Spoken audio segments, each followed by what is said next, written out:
So that's it, our commander, okay? So I'm going to create data, new data, call data set, I just call it data now, right? And I'm going to start at rows. I have actually 9 pieces of data, okay, so I'm going to go in and type in data 6.5. Oh, I have that same issue there. 6.5, 5.5. You see, I'm still not used to this new editor. The old editor is actually much better. Right? This new editor, I always forgot things. 5.6, 5.1. And if you don't like this, I believe many of you use Excel, right? You do the Excel and then importing that. 5.1, 6.8, and 6.6, and 6.3, right? And okay. You can view the data at these 9 pieces of data, okay? And if you remember, let me try to close. Wow, what did I do? Let's keep going away. Close that, right? Do normality test. Numerics. Okay, hold on.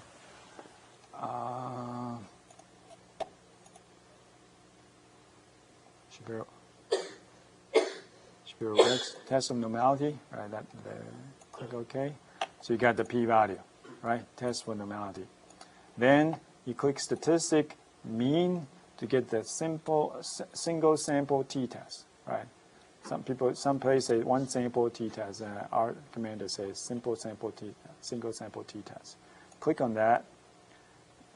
I only have one value. Remember here, you got to specify the null hypothesis. That's very important. In the past, so many students actually just leave it at 0 and then click through it, and then you always get significant different because you're comparing with 0. Okay, this one is 7. Okay, then this exclamation and equal, that means not equal to mu 0. This thing, the alternative hypothesis, mean not equal to 0, mu 0, right? And this is mean less than mu 0. This is mean greater than mu 0. So this is a two-sided test. This is a left-sided test. This is a right-sided test. There's also a confidence level here, right? So if you leave this as a not equal to mu 0, two-sided test, if you click OK, it'll give you a two-sided confidence interval. If you decide to check on these other options, like ours, you want to check on population means less than 7 or not, right? After you specify the 7, you check on that. When you click OK, it'll do a left-sided test. And also give you one-sided confidence interval. You don't want to report that, okay? So let's say I want to do just confidence interval. If I want to do confidence interval, I didn't even have to change that, okay? Just leave it at 0, click OK. I get the confidence interval estimate for it. Okay, this is what you saw in my slide, okay? Now, so if you want to report confidence interval, that's what you do. That's very easy, okay? If you want to do t-test, click mean one sample t-test again. Specify 7 as the test value, and you want a left-sided test, right? You click OK, you get the p-value. Seems like it's slightly different from what we had there, right? Because of the round-off error. When I did that computation, I did some round-off, right, on mean and standard deviation. Okay. So anyway, you get p-value that's 0.004, which is less than 0.05, so you reject null hypothesis. And you also see the confidence interval. It's one-sided, right? It's below 6.5. You can have 95% confidence that your mean is less than 6.5, right? If you want to do one-sided confidence. Okay? Does it make sense? Right? Okay. Now, if you want to do interval estimate for proportion, earlier we did a proportion thing. Okay, now you can do it this way, proportion, but there's no data there. Okay, but once we have data, you will see those proportions. Okay, we don't have categorical data there. Okay.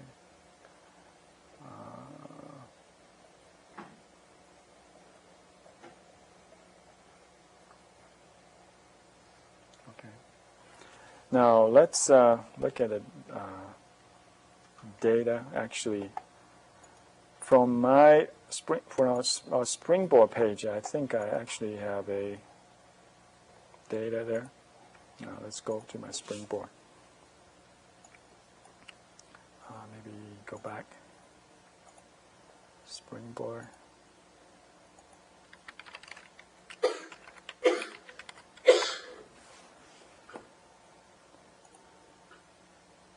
And change my role to student. Okay, go to our course page. There is this week 6. I have these data, so we can actually maybe download this data. There are 500 cases there, right? I click OK. This is a CSV, stands for Comma Separated Value Format, right? It's a text file, and it separates each data value with a comma. Okay. So oftentimes when you do data analysis and download data from some database, you get text file, and in all situations they give you the CSV data file. Okay. So I download it, so I'm going to open it.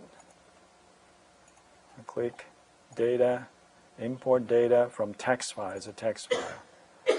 And I'm going to remove the NA because my data may have some blanks. Okay. If you have blanks and they are categorical data, it will be considered as a blank. It is okay if you don't care about the blank, but I do care about the blank because I want to do confidence interval estimation. And it's comma separated values. So I use comma as a separator. So you got to change that in this one, and I click OK. This is going to overwrite my data. Hold on, let me change the data set. 500, okay, and then so comma, click OK. Hope I got the data imported. Where's the data? Here, that's the data, okay.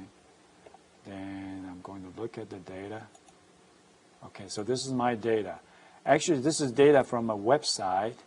We probably don't have time to play with it today.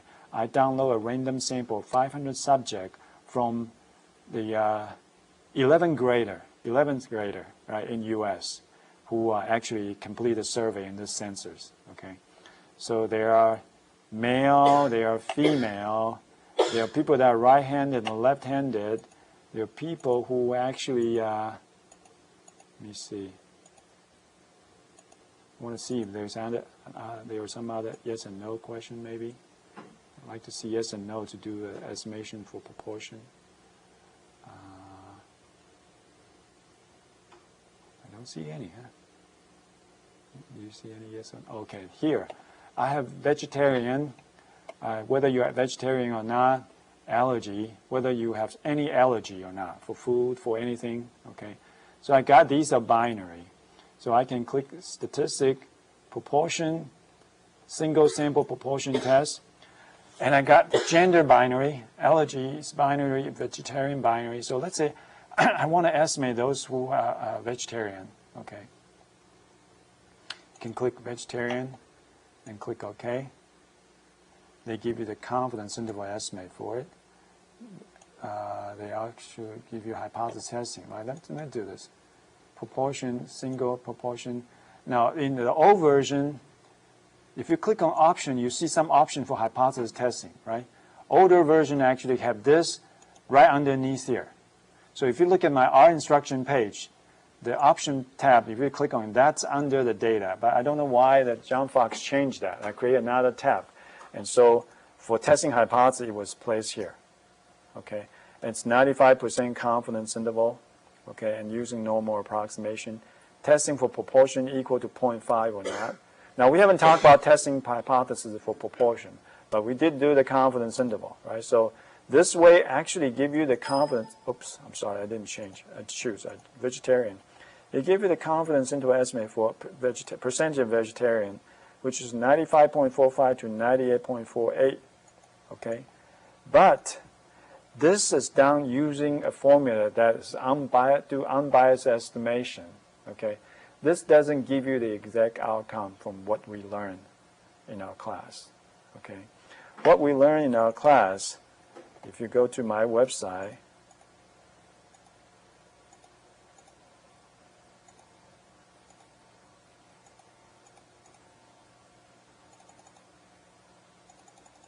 but it doesn't take me there. Let me just go G chain. Okay. From my website, if you click on this inference for proportion, one proportion, you look at this video. Oops.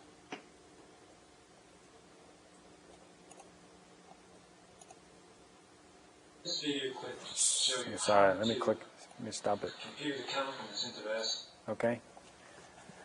There is a Bin-Conf, that's binary confidence interval function in R that actually uses the formula that we learned in our class to do the confidence interval estimation.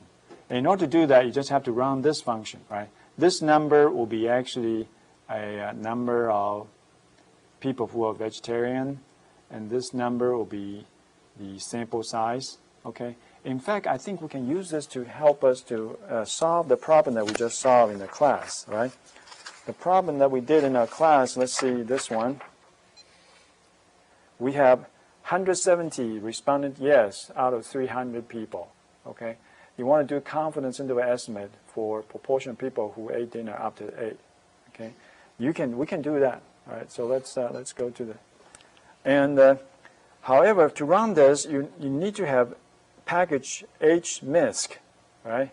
So Bin-Conf, a binary confidence interval function, is in this package. So you want to see whether HMISC is in there. Just like when you write R commander, whether you want to see whether R commander is in there or not, right? So what you do is go back to R console, click package, load package, right? There's that HMISC, okay? Click OK. That package is in there, okay? And actually, usually you see that, that means in there. Then you can run this function, in fact. Just Bin-Conf, binary confidence interval, and type in, what was it, 100 and, we'll talk about 170 out of the 300, right?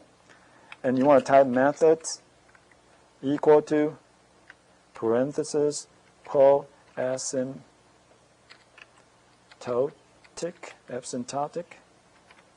double quote, hit enter. Something is wrong. What did I miss? Methods equal to I misspelled. Okay. Miss a P. Okay. Okay, we got it, right? So you have to type correctly, right? So you have the counts 170 out of the 300 who did not have dinner earlier, and then choose this method. Of course, there are other methods to choose, right? You just choose that method. This will give you the exact thing that we learned in our class. So that gives you 0.56667, and lower bound is 51%, upper bound is 62%. Is that the same as what we got? Yeah, that's very close to what we got, right, from our calculation, right? So in the assignment, there is one question like that, and I do like you to play with this, okay, so that you kind of know actually how to also write an R command, right, R script or R program to do some analysis. In fact, it would be great if some of you can start picking up these R command, right, these R programming, right? It would be very helpful. It make your job more flexible. Sometimes the R commander it has a fixed list of functions for you to use. In case in the future you want to do something else that R commander doesn't have, then you can actually just go through what I did here, right? Similar to this, to write the R code to do the job, okay? And R also have a package, I think I mentioned, a ggplot, right? So if you like to graph very fancy picture, especially for publication purpose, right? I recommend you to play with a ggplot, a ggplot2, I think now, right? That actually has good graphing capability that can allow you to produce high quality graphs. Okay. Good. Any question? Do you have any question? So I think I did the confidence interval